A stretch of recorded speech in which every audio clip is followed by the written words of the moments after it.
go ahead. Well, I concur in some of the stuff because in order to do this, you have 10 law enforcement agencies inside this county.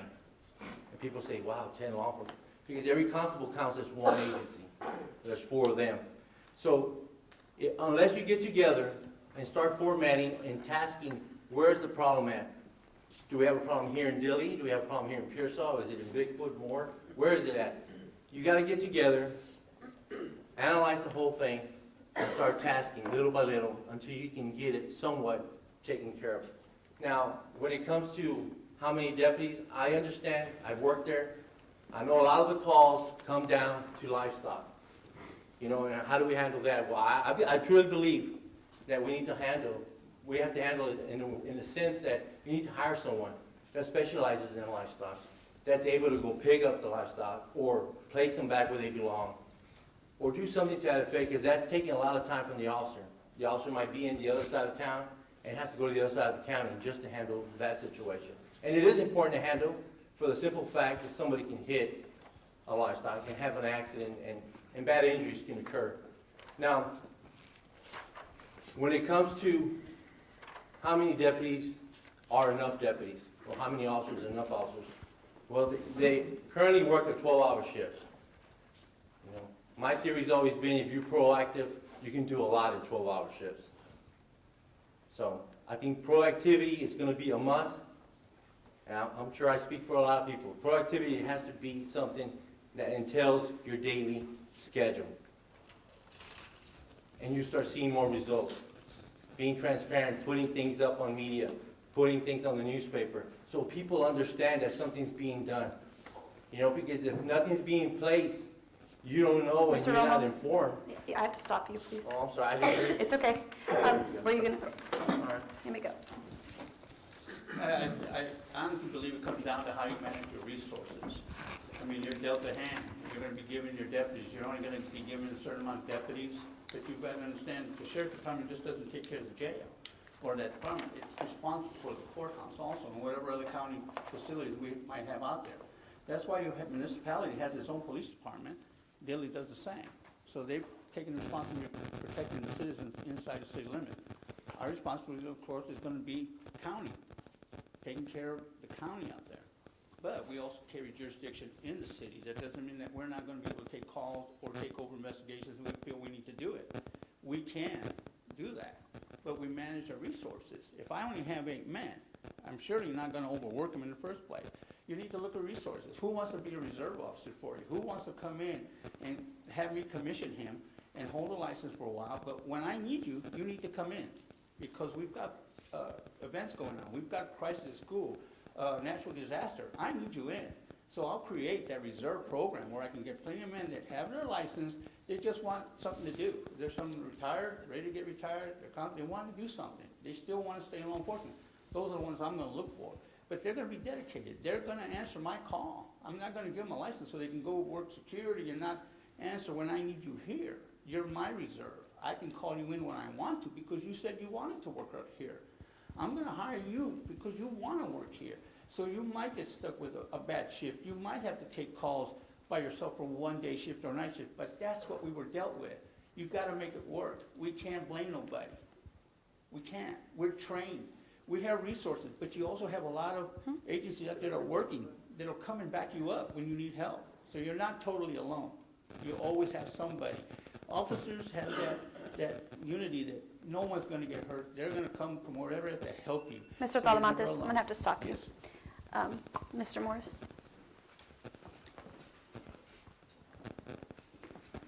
Go ahead. I agree with Ray to a certain point on the reserve officer system.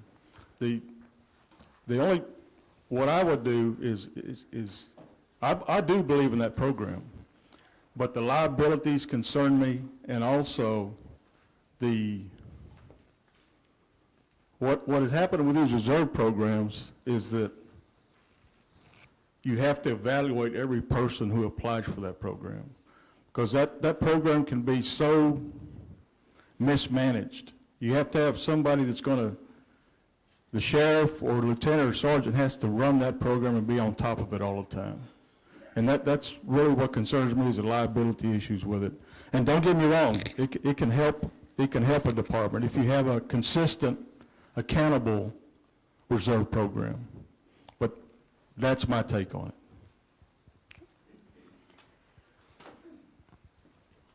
Also, I believe that we need to hire or have qualified officers that intend to do good for the community rather than thinking they're above the law because they have a badge and a gun.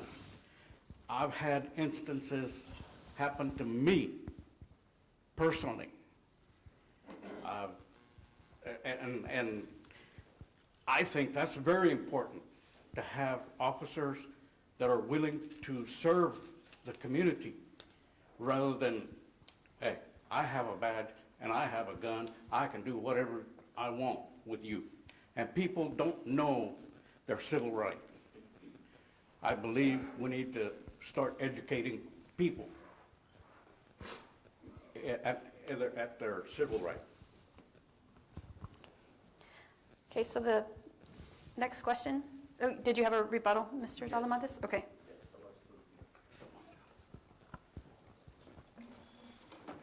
Excuse me, let me clear up what I meant by reserve officers. Of course, I'm gonna background, they're not just, they don't get hired by word of mouth.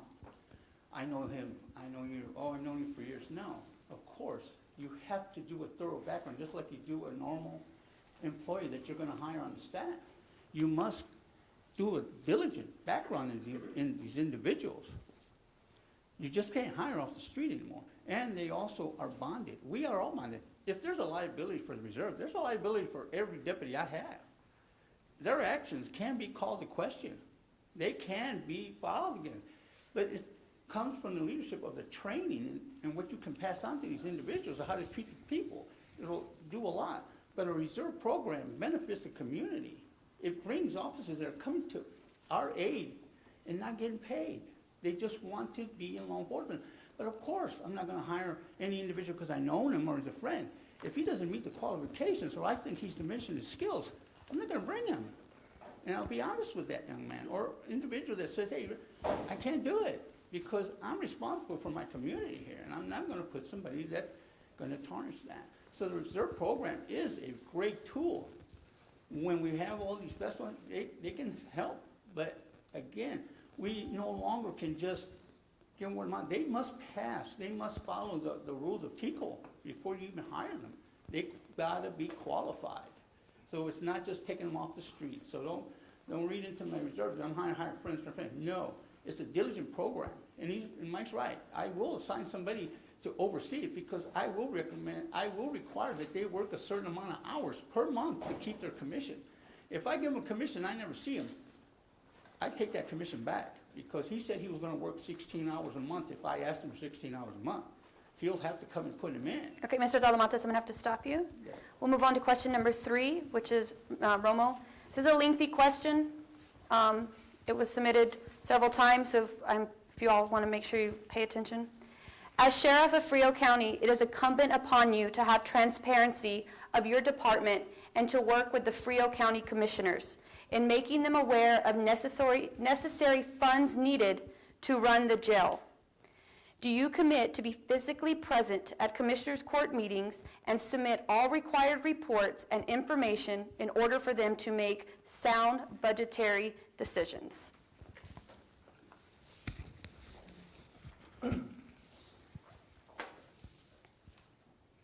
As the man in charge of the department, it is very important to be there with the commissioners at every meeting. You know, it's important to be there, not just because of the budget, but you're there to give your stats, you're there to give them everything that's been happening, if it's once a month, everything that's happening that month, what have your deputies done? So being there at Commissioners Court meeting to discuss a budget is super important. Transparency is very important. Once again, I'll say it again.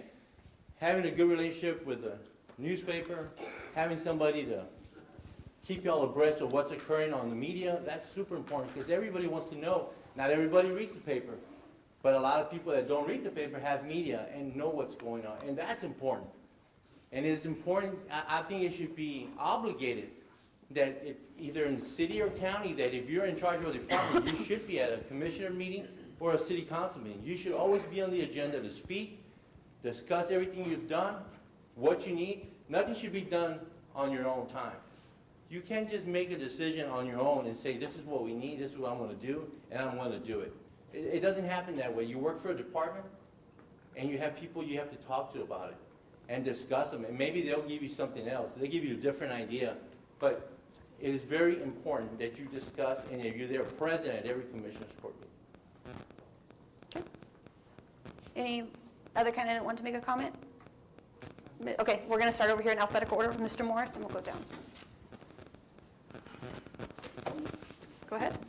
How come I'm always first? So, no, I agree with Armando 100%. You have to be there at your commissioners meeting. And the commissioners, I've talked to several, but they're looking for a justification. I mean, if you need 3 patrol vehicles, you can't just walk in there and say, I need 3 patrol vehicles. You have to list the repairs, list the mileage, list what year they are. That's the way you start a dialogue, a conversation. It all boils down to what is your justification for that line item on your budget. And that's how you create relationships. Once the commissioners learn to trust you and they say, I think Mike is making some solid decisions, but you still need your justification to make any purchases. And that's county government, that's national government, that's local government. You just can't demand and demand and demand. That's not helping taxpayers, that's not helping any of us right here running for this office. You're held accountable, and you have to make a justification. Thank you. Okay. And then, Mr. Talamantes, you wanted to say, did you want to say anything, Mr. Obregon, or? No. Okay, I Mr. believe Talamantes. everybody covered it. Okay. Go ahead. We've got to understand that for us to run, it comes from y'all. You're the ones that we get sale taxes and property taxes. That's how they use that to budget us. So we have to take care of what you give us. We can't abuse equipment. We can't run overtime. We can't have people just running a marking hour and then having to pay them. That's taxpayer money. That's where it's coming from. You've got to control those things, and I can guarantee you'll have a more favorable response when you go to the commissioners and ask them for items that you truly need to make the improvements for your jail. That's the main issue right now. So much money is going out right now that we need to put a stop to it. But how do we do that? By us going and arguing the fact that this is what I need to stop the bleeding over here. And I'm going to hold my men and my staff accountable to not the waste. It's not our money, it's your money that we're working on. So when I go and I ask for something, it's going to be based on what I need. But it's going to be backed up by showing that, look, we are not abusing our equipment. I don't need a car every year. I don't need a car every 2 years.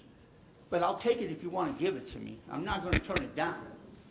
But that's how you earn it, because you show that we're responsible. My men are responsible. I used to be a scavenger for the city of Pearsall. I used to go to the Kelly Air Force Base and get filing cabinets, old laptops, vests, binoculars, because I was not going to go back to my city and asking for more money when I already had my budget. I have to control my budget. I couldn't allow overtime. The only time my men work overtime is when we did the Christmas parade. And then the extra work we had was the football games. Other than that, I have to maintain my budget. I had to keep them. The only way I could ever convince my men to say, listen, take care of what they give us. Take care of what they give us, Okay, I'm and going to they'll have give to us more. stop you. Sorry. Okay, any other rebuttal? You mentioned jail. Was that part of the question? City jail? That was part of the question. Got a rebuttal, so? Yes. Once again with the jail, I mean, one man cannot handle that whole jail. I mean, you cannot make decisions for that whole jail. You got to work as a team. And that would be with your commissioners, your county judge, county auditor, county treasurer, county attorney, all that. You know, I truly believe that a real good consultant needs to be hired to make an assessment of that jail and make a decision, is it gonna be feasible to continue paying money to fix something that might not be fixed? Because as we stand right now, I believe it's just a 72-hour holding facility, which means you put somebody there, if nobody else can take them in, off he goes back into the streets. You know, so could that be the increase on thefts? Probably so. I truly believe that. So, yes, I believe the consultants try to assess the whole thing, maybe start with maybe needing a 40-bed facility that's more updated with better technology, and from there, you know, do the blueprints where if you're gonna increase it, you're able to add on to that facility. You know, don't do it where it's square and you can't add on. So make sure, you know, leave it in a position where if you need to increase it, you can increase it. But other than that, I mean, you know, it's gonna take a team effort. It's just impossible that one person can promise you, I'm gonna fix the jail. It's not gonna be fixed by one person. It's gonna require teamwork. But he's done. Are you done? Yes, sir. Okay. Yes, you may go. The jail, that's the million-dollar question. And I agree with Armando that we can't stand up here and tell every one of y'all that I'm going to fix that problem, because we can't. But I do believe that our primary goal is to house our prisoners here. I think we should all go toward that direction. Whether it's a 48-bed, a 72-bed, we're going to need some communication between the sheriff, between the commissioners, between the county judge, and a decision needs to be made. And a decision will be made. Is everybody going to be happy with that decision? I can guarantee you not. But we're spinning our wheels right now. We're not making any progress at all. Whether we go forward, go backward, we have to come to a conclusion, what are we going to do? And that's where we're at right now. But I do agree with Armando. There's not a sheriff here, there's not anybody on this board that can make a decision about that jail. We need some help with that jail. Through the jail standards, through other, I've reached out to 8 different sheriffs and asked them, and they told me point blank, you'll stay in the red the whole time. So we need to make a decision about that jail. And that's the first thing on my agenda, is to tackle it. Okay. Were you going to say, Mr. Opelwan? And then we'll go down, okay? As far as that jail is concerned, I think nobody's going to like it, but I believe the best thing that needs to be done is for it to be torn down. Build a new one. Maybe not as big, but build a new one, up to codes. Get rid of it.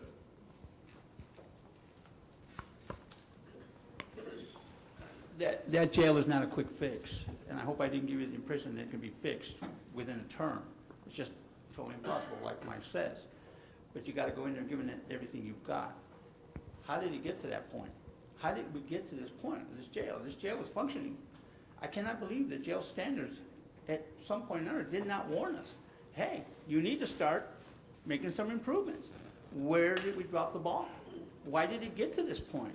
Those are the ones that we have to hold accountable. Because us, as sheriffs, we're just going to run it. But they're asking us to fix it. The only way we can fix it is with them funding us the money to fix it. If we don't have the money, no one's going to fix it. It's not going to happen. Not in one term. Not in one term. Well, what I'm saying is that it's going to be the priority. I believe it's the priority for all of us up here right now to get it going. But not one person, like I said, is going to do it. We need everyone that support us in our efforts to get it fixed.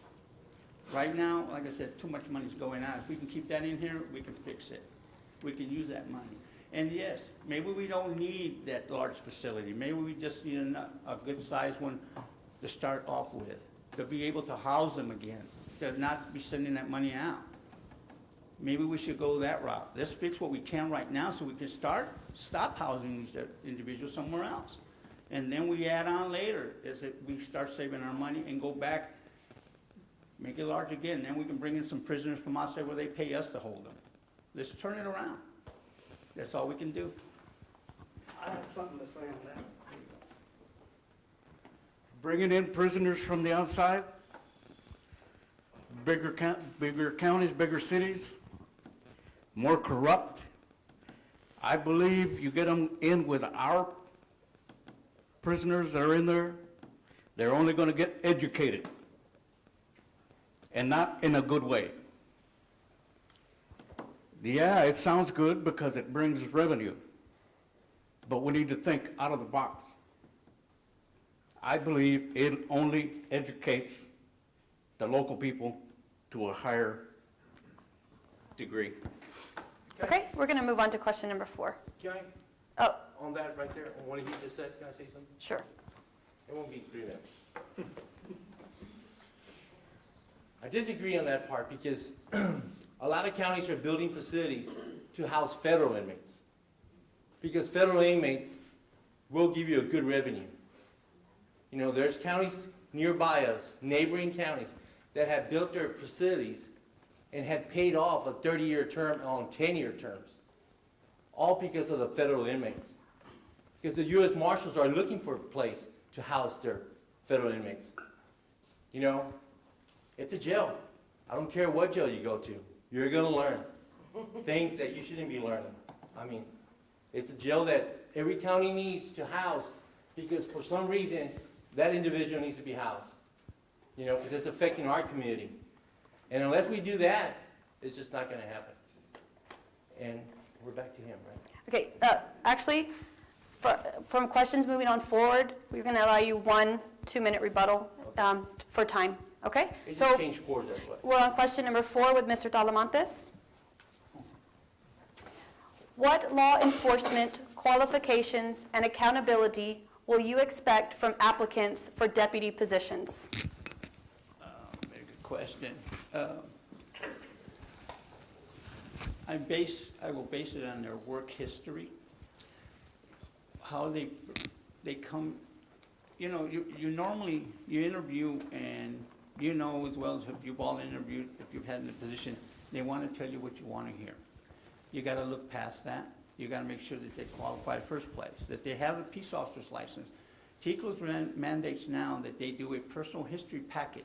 They've got to outline everything back from where they worked at, and it's my responsibility to call these individuals and get a name and number of who I talked to and have it in their personnel files at all times when they come down to audit us. TICLO audits us.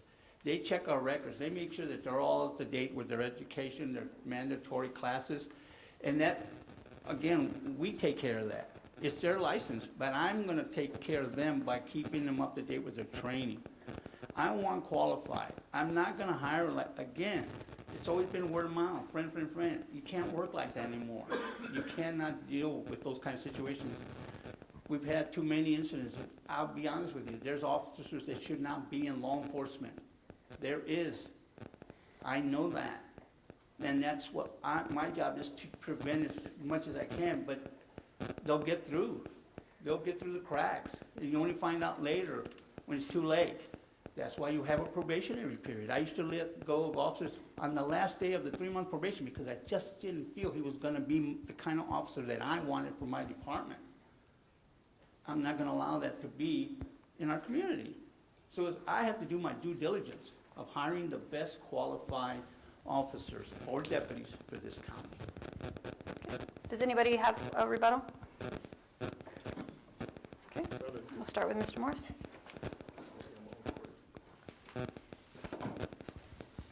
No, I agree with Mr. Talamantes on the hiring process. The hiring process, it should have a background attached to it. You know, you should have a personal history statement. But the thing we have to realize about Frio County is we have a lot of young applicants, men and women, who come and work here for 2, 3, 4, and 5 years, and then they use this as a stepping stone to go to state agencies, whether it's DPS or federal agencies, Border Patrol or Game Warden. But our job is to train them to empower them to be a better officer, so they can go work somewhere else. And if we're doing that, we're doing our job. Because as a leader, you never want to hold anybody back. You don't hold people back. You train them, you empower them. And that's what you do. Regardless if they're doing a job better than you are. I had so many game wardens who ran a computer better than I do. You know, and they laugh at me, hey, you can't even turn it on. Well, you come over here and turn it on and show me what to do, because I'm empowering you right now. So with